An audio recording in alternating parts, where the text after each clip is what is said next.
What up? Y'all already know this is Punch, Drug, Boxing, a.k.a. Mr. Moo. Shout himself. Look, we've talked enough about Ryan Garcia, his suspension, his ban, ostering, unprofessionalism, alcoholism, all the crazy stuff that he's been saying on Twitter Spaces and things of that nature. And also him beating Devin Haney, in which, you know, they took that win away from him.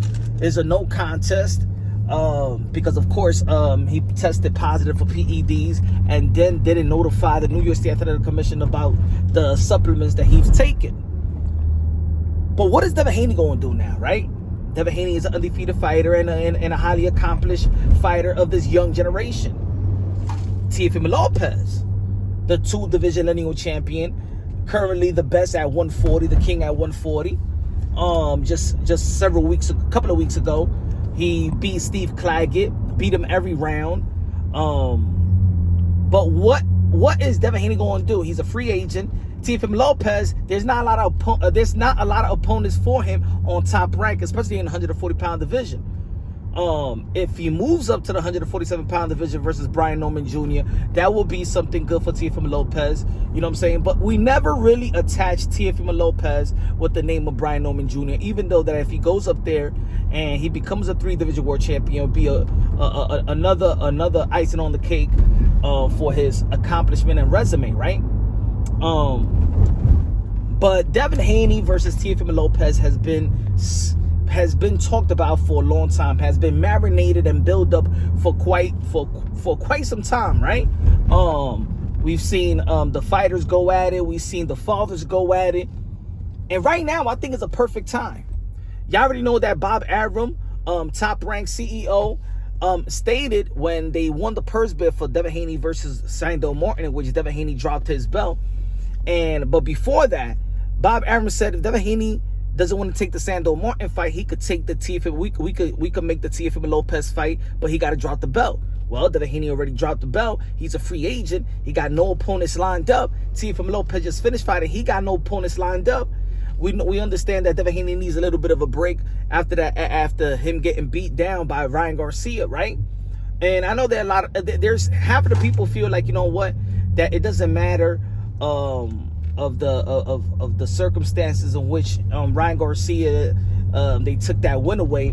Most of the people feel like, you know, that Ryan Garcia, you know, he whooped Devin, but the facts also remain is yes he beat Devin, but the facts also remain that he had PEDs in the system. It is what it is. Or banned performance enhancing drugs in his system. It is what it is, right? So I think a Teofimo Lopez versus a Devin Haney is a perfect time right now. I think it'll be a wonderful build-up. I think it'll be just as much as a promo, the promo build-up, as much as the Ryan Garcia and Devin Haney, because I feel like these guys been going back and forth way longer than Ryan Garcia and Devin Haney. Teofimo Lopez and Devin Haney always have this animosity towards each other. The father's been going at it for a while. You know, you've seen Bill Haney with his skits, you know, going to the liquor store and things of that nature. You've seen, and then on my channel, they've been building this. I had I had senior Teofimo Lopez Senior, and I had Bill Haney on the live several times. You know, so you know, it's a friendly build-up, but also a competitive build-up by the coaches, by the fathers, you know, and by the fighters. And I think that this is the perfect time in their prime, you know what I'm saying? Teofimo Lopez is going to be facing an undefeated fighter in Devin Haney, and he could be the first one to beat him, you know, what we call it fair and square, right? With no abstract behind it. He will be the first one to do it without an abstract.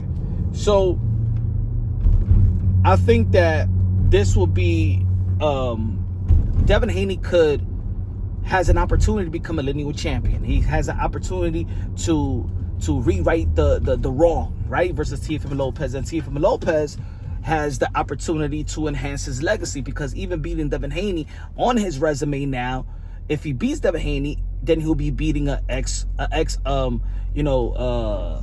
undisputed world champion in that lightweight division, and an ex-world champion at the 140-pound division, and he vacated the title. Champion in recess, put it that way.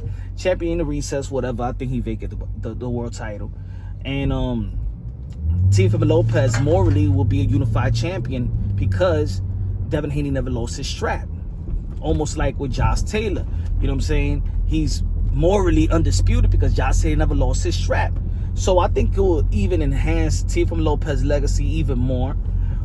It will enhance Devin Haney's legacy even more. And then we'll be talking about, you know, we've been saying they've been promoting this new Four Kings. Well, we've seen Ryan Garcia fight Tank. We've seen Ryan Garcia fight Devin. Now we need these guys to mix it up as well. Now, of course, Teofimo Lopez, I think, has gotten the best win of this young generation with Bam Rodriguez. Bam Rodriguez with the Juan Francisco Estrada, that was an incredible win.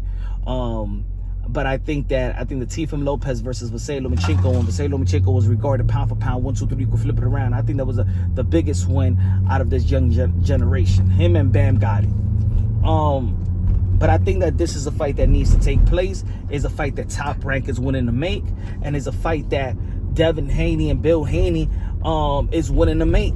Now, one of the things that I've also seen from both of these guys is ego when it comes towards each other. You know what I'm saying? I believe that if they fight one another, I think that Teofimo Lopez is the A side now, right? He's the A side because he got the titles. He got momentum. His Top Rank. He got the lineal championship, right? And the most accomplishment and the better resume, in my opinion. So, but not to the point where it's a 70-30. No, it could be a 55-45, or maybe it could be 50-50, and they negotiate you know what I'm saying, the pay-per-view splits. You know what I'm saying? Maybe Devin Haney, maybe Teofimo Lopez get the 60-40 on the purse, and then on the pay-per-view, since Devin Haney has already been on 3 pay-per-view events, probably he get the 60-40 on the pay-per-view, or the 50-50, whatever, however they want to negotiate. But I think it should be close and almost even, right? And hopefully Devin Haney, you know what I'm saying, he don't have an ego when it comes to Teofimo Lopez as well, because you went out there to fight George Kambosos. You took your $2.8 million, right? You went out there and you took the B side with Kambosos. You took the B side versus Ryan Garcia, and I think you don't got to be anal with Teofimo Lopez and start you know, calling out outpricing yourself, in my opinion. I think the Top Rank did great business with Devin Haney. You know what I'm saying? They gave him the opportunity to become an undisputed. They gave him the opportunity to do pay-per-view. So I think that, you know, just as much as he made money with Eddie Hearn, he got his legacy with Top Rank. You feel me? He got his legacy with Top Rank. His biggest win of his career is with Top Rank, and they gave him a pay-per-view. And I think his best numbers without Ryan Garcia is with Top Rank as well. So I think it's a perfect fight. Two guys that still wants to prove that they're all the best. So I think this fight needs to be made, man. What y'all think, man? I mean, look, what are the options for Devin Haney now? You got Liam Paru, but Liam Paru, you think Devin Haney wants to fight Liam Paru with the 10 pounds rehydration clause because Liam Paru was the IBF champion? I doubt Devin Haney that, which Devin Haney rehydrates a lot. So I don't think that he really wants to do that, and he said that he's trying to move up to 147-pound division. Now, there was a Mario Barrios circling that Mario Barrios and Devin Haney could be fighting, and you know, because Devin Haney can move around because he's a free agent. Yet Mario Barrios is in talks that he may fight the 8th division world champion, 5-time lineal, 12-time world champion, the ambassador, the senator, the humanitarian, the greatest karaoke singer of them all, the GOAT, Manny Pacquiao. So I don't think that Mario Barrios wants to, you know, take that type of risk with Devin Haney and not get that big payday, that legendary name on his resume like Manny Pacquiao, which could help him out. Maybe if let's say Mario Barrios beat Manny Pacquiao, in which I think that Manny Pacquiao actually will beat. Manny Pacquiao will beat Mario Barrios. Now, put it this way. Now, Teofimo Lopez doesn't take a Devin Haney fight, but goes up there to the 147-pound division. Now, peep this. 147-pound division. Goes out there, beat Brian Norman Jr. I think that Teofimo Lopez will beat and outschool Brian Norman Jr. And Manny Pacquiao beats Mario Barrios. Can you imagine Teofimo Lopez versus Manny Pacquiao? Wow. So he could take that route. But as of now, for this young generation, I say take the Devin Haney fight for now. Push the egos that I have towards each other to the side. Make it happen. And I think it will be a wonderful fight. Of course, I got Teo, and my prediction is that Teo will beat Devin Haney, but I think it will be a great fight between both of these guys. And probably could be a close fight as well. Let me know what y'all think, man. Subscribe to the channel, smash the like button. Love you, God bless, and on to the next.